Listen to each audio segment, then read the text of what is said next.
Oh, hi. Hi, everyone. Oh my goodness. My very small kitten is climbing my tripod right now. We're going to hope for the best. I wanted to do this live, but I could not find my little tripod stand for my phone. I could only find the one for my iPad. So I'm going to talk to you on here and I'm going to upload it. It's going to be great. I am here to talk to you about the Women's Theater Festival, of course, because I feel like that's all I'm talking about and sharing about and giving information about right now, which is just the way it is. So I work with Women's Theater Festival in North Carolina, Raleigh, North Carolina, and we are getting ready for our big 48-hour stage reading event, Occupy the Stage.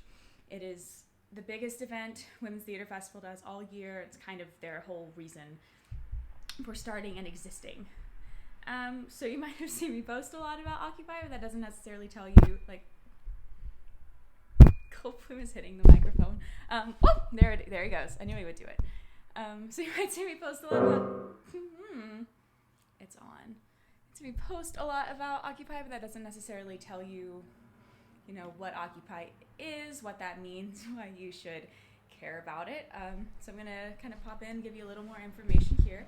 Occupy the Stage is a 48-hour stage reading event of all previously unproduced plays by playwrights, by female playwrights or playwrights of other marginalized genders. It kind of started as a protest to companies saying, or companies producing lots of works by male-identifying playwrights, and saying, when people got some backlash going for it about there just aren't any female playwrights.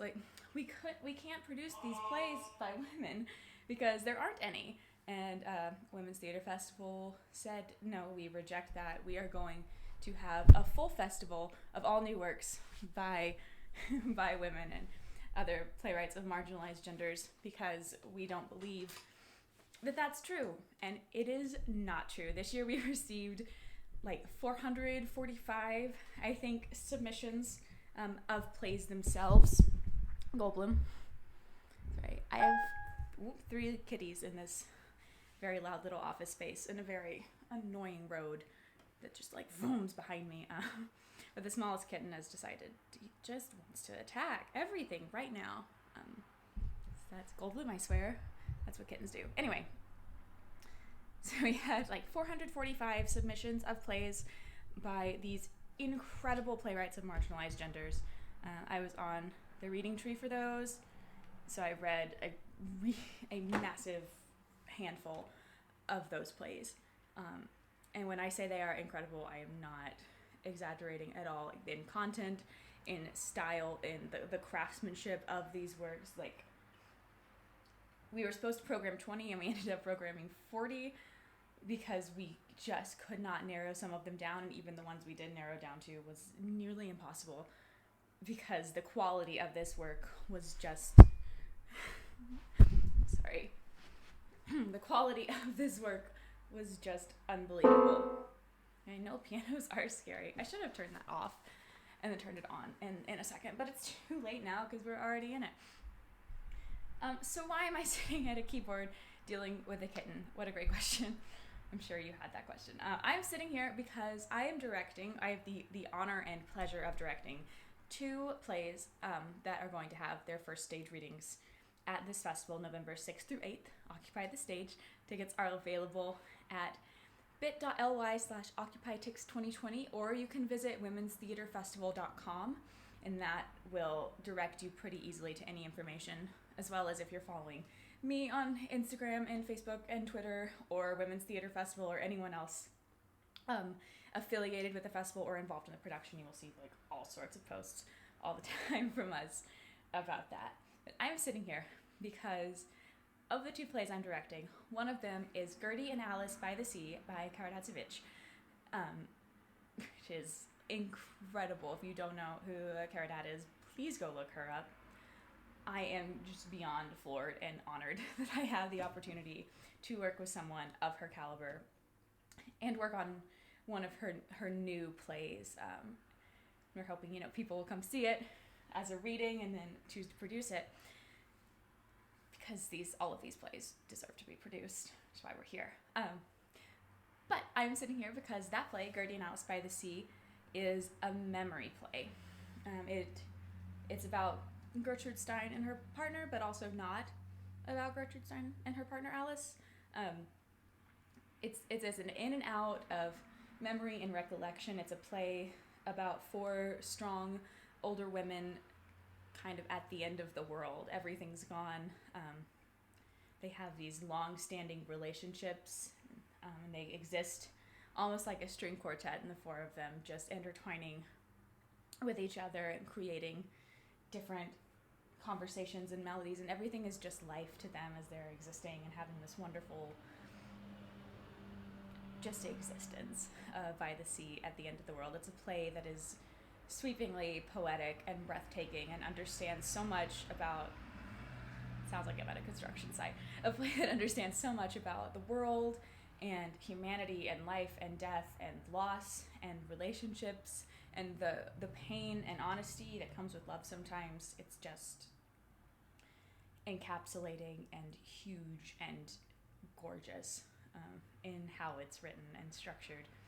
So as part of that, as its director, I've been spending a lot of time digging into it and trying to find my best way in to the piece. And because it's so sweepingly elemental when it's talking about, the air and the earth and the sea, and we have characters who are writers and characters who are painters and characters who sing and are, musicians in that sense. So I have been spending my time preparing for it, like painting and writing and singing, in addition to, just normal, what you would expect as table work and scene study, which, by the way, is such a blessing to have the incredibly strong cast of 4 women, well, five, because there is a woman reading the stage directions and a role that is a recorded voice. So she's stepping into a larger position in the piece and kind of being an outside voice that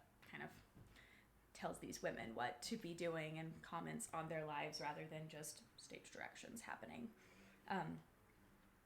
So there are a couple songs in the piece, which, like, how do you do a song for a staged reading? And in the notes for it, there are a few options for that. You can work directly with the playwright. It can all be come up with by the director or the design team. The actors playing the characters can come up with those melodies themselves. There are options, and there's no wrong option for that. For me, to get into it, I was like, I'm going to write something. So I also painted something inspired by these lyrics here. If I can pull them back up, they just disappeared. So this first song is described as a sort of torchy waltz. It's called A Song of Regret. So the lyrics are, once when I was young, the days were long and full of roses, is how it starts. So I kind of pulled from that rose imagery there, and I did this little painting here, which is kind of impressionistic, also abstract in how it presents itself. Could be all sorts of things there, but I took that idea of the roses and kind of explored and made that massive all over, and then the sea underneath. So this image has been taken and manipulated and washed out fully to be used as a background for the show, for the staged reading, which will be on November 6th. That is next Friday. We're in the 7 o'clock hour for this. Yes. This is a much longer video than I thought it was going to be. Maybe I should have gone live. Oh well. Again, I don't know where my little holder for my iPod is. My iPod. What year is it? My phone. Cool. So this is kind of a melody that came to me for this song. Again, the lyrics are from the play directly. You are not allowed to take them and do anything with them. This is just for the sake of promoting it, and for letting you know a little bit of what's to come. Whoop, there we go. That's kind of my starting note. We're like way down there. So, let me make sure everything's pulled up. Great. This is A Song of Regret.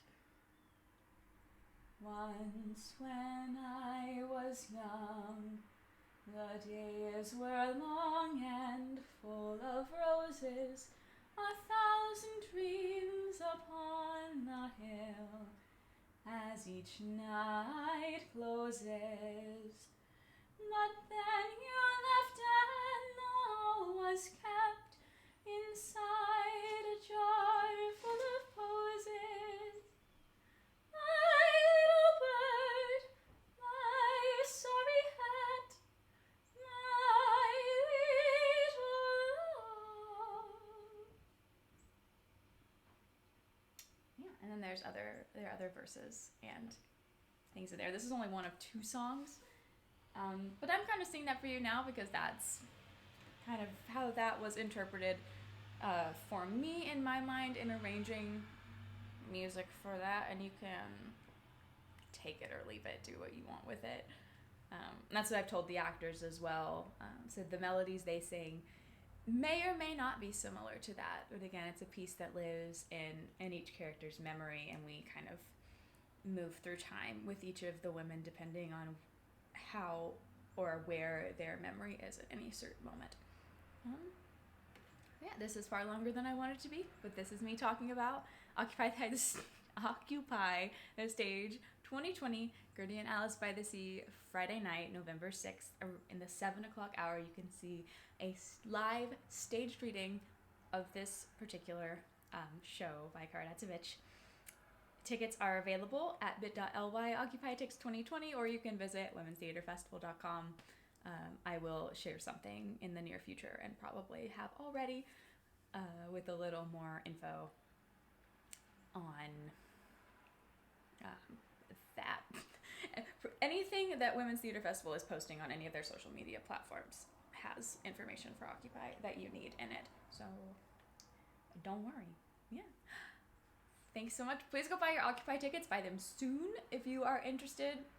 And there is a virtual program and just show descriptions for everything, so you can very quickly see anything you might be interested in. And because there's a whole range of topics covered, and you can get tickets for individual shows. You can get a full festival pass and just like have access to all of them and see them however you want. And if you are going to get the full pass, you should do that soon, because the shows will all be streamed onto YouTube with unlisted links, so you can't get your personal link for the show unless you have a ticket. And if you're planning on seeing a lot of them, you want to get those links in advance so you can kind of configure your best plan of getting to all of them on time and efficiently.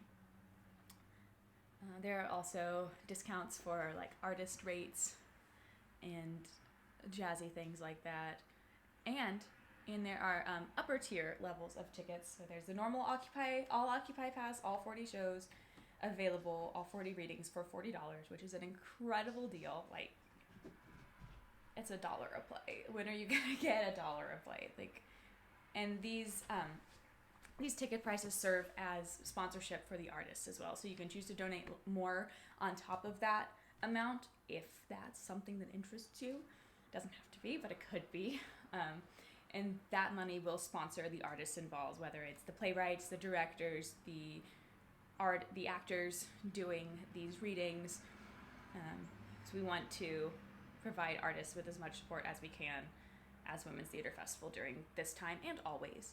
So yeah, go get your tickets. Thank you for sticking with this video, probably not knowing why you were watching it, but you did it, and I'm so thankful for you. Yeah, okay. Go get your Occupy tickets.